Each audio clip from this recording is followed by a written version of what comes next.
Ron had 6 brothers, 2 sisters, and, you know, just a small Irish family. Imagine, the 9 kids, mom and dad, grandmother, and 1 bathroom. I could go on for the rest of the afternoon with bathroom stories, the treachery to cut in line, and how to open a door that's locked, and coming in the window. I mean, it goes on and on. But I'm 1 minute in, I'm already off script. But that's the way it usually goes. I've been asked to give a timeline of Ron's life and a few stories, but I'm not the only one here who has a Ron story. I assure you, everyone who met Ron has a Ron story. I'll try to remember to stop myself occasionally and ask if anyone wants to share their story. While I'm telling a story, something may go off, a light bulb in your head, and you want to get my attention, just say, hey, you up front, or Jack, and I'll bring the microphone to you, or I'll give you your spot. As we get older, it's very common for many families, people, that you drift a little bit, you don't see each other as often as you used to. That was true of my family, it was true of Ron. But through all the siblings, one person may bump into Ron and someone else later. I would talk to one of my siblings and they'd say, I saw Ron last week. I'd say, oh, how's he doing? Pretty good. And he's happy. Yeah, he's limping a little bit, but he's happy. And I would bump into another sibling at another cookout and say, yeah, I saw Ron last week. Oh, how's he doing? He's good. Got a little hobble there, but he was laughing. Myself, I only saw Ron once or twice a year in the past few years. And if someone asked me, and I said, I saw Ron last week, I would say the same thing. He seemed happy. We had a bunch of laughs. He was hobbling a little bit, but we had a good time. And Ron liked to laugh, and I'll mention that a little bit later. So when Ron was growing up, it was the 50s, late 50s, early 60s. For those of you who are somewhere in my age, that would be the happy days. You know, just like the program they had on TV, the happy days. And what that meant was people had slicked back hair, they wore white t-shirts, there was hot rods, there was songs about hot rods. Ron was all of those things, just like the Fonz. He had a white t-shirt, he had the slick back hair, and he loved hot rods, as you can see there. I just want to mention something else, is cigarettes. In those days, of the 50s and the 60s, you were not a man until you smoked cigarettes. Everyone smoked cigarettes. With the white t-shirt, many of the young guys would curl up their t-shirt here and stick their cigarettes in there. And that's how they carried them about. Ron was also that. I'll get back to that in a while. Bill went to school with Ron. Did you smoke cigarettes? Yeah, I did. You did, okay. Ron's work life, his whole work life, Ron pushed a lot of paper, and I mean some serious paper.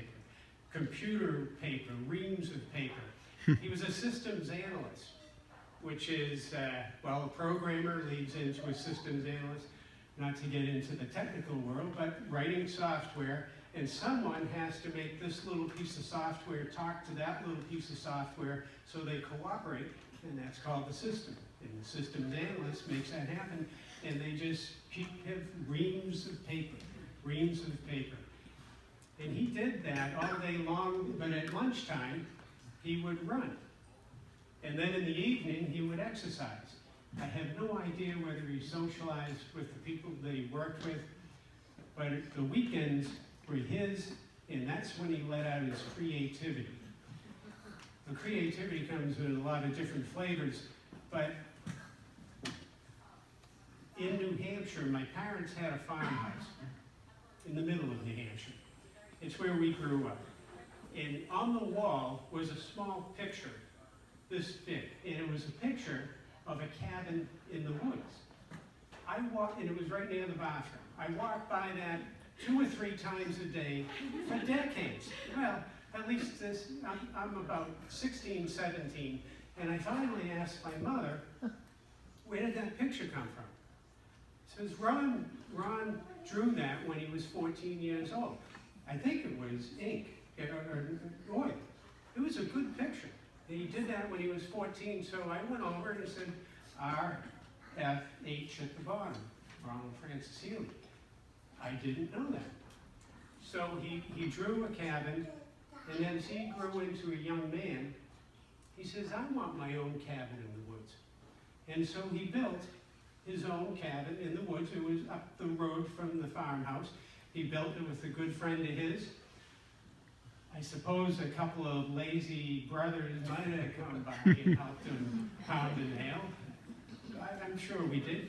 And it's rumored that in the walls of that cabin, there's some empty black label bottles. I'm not sure about this rumor, but I heard it somewhere. There was a couple of black label bottles there. And so Ron started this part of his life where he finally got his cabin in the woods, and then he thought, what else do I need? I need a rifle to hang on the wall. Now, Ron's creative, as I mentioned, and there's going to be a theme here of creativity. Did Ron go to the store and buy a rifle? Did he just buy one off eBay? eBay hadn't been invented, but no, he did not. He got a kit, and he built his own rifle. Did he get a rifle where you just take a cartridge and put it in? No, he had to go and get a muzzle loader, like you go buy gunpowder, and you go get balls, and you get little strips of paper, and you have to have a firing cap, just like the Revolutionary War, all the way to the Civil War. And he made it himself. He put it together, and the stock, the gun, the wood part, he got to finish it the way he wanted. The creative part. And did he stop at one? No, he had to have 2 rifles. One for this wall and one for that wall. And he did the same process. And then he got a pistol, like Aaron Burr and Hamilton. You know, they had a duel. Same thing. You put gunpowder in it. So he built this cottage. It was not a cottage. It was a camper, a cabin. It was up the road from the farmhouse that my mother and father had. And on Saturday, Sunday mornings, I would have coffee with my mother at the camp, at the farmhouse. So I'd be there on any Saturday or Sunday talking with my mother, and then boom, and she'd look up at me startled, and I'd go, Ron. And she'd go, oh. And she'd just go back to drinking her coffee. Saturday, Sunday, weekend after weekend, boom. Well, so Ron had the cabin in the woods. I haven't mentioned a toilet yet, have I? But that's because at this point there wasn't a toilet yet. Ron really wanted to live like the Civil War. But technology and pressure came to bear, and he had to put in a septic system. There was no sewer. So in the backyard, or in the back of the woods, he had to cut down lots of pine trees and hemlock trees and cedar trees. And he had his own chainsaw. I suppose some of his lazy brothers might have come over and helped a little bit, but mostly he did it by himself. And then he's got these big trees, and this creative side of him started going again. He said, gee, it's just a shame not to do something with those trees. And I know he made a totem pole out of one of the early ones, and I don't think he liked it that much. And so he started working on a lumberjack, a lumberman. And he started putting it together, and people would come by and say, yeah, that's cool. And then the next weekend it came together. And then one by one we start saying, that lumberjack started to look like you.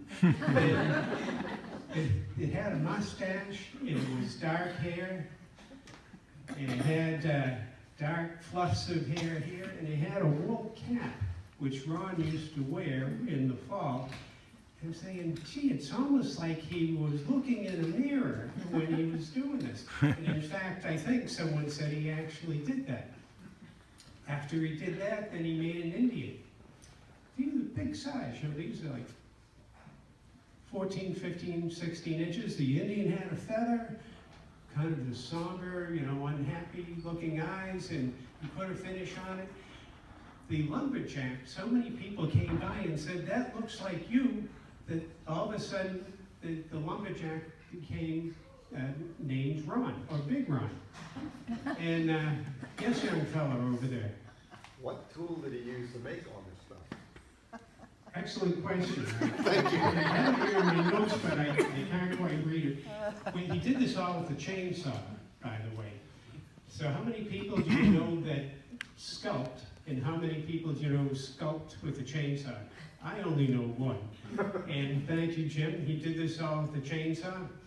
And so the lumberjack became known as Ron, or Big Ron, and the Indian became known as the Indian.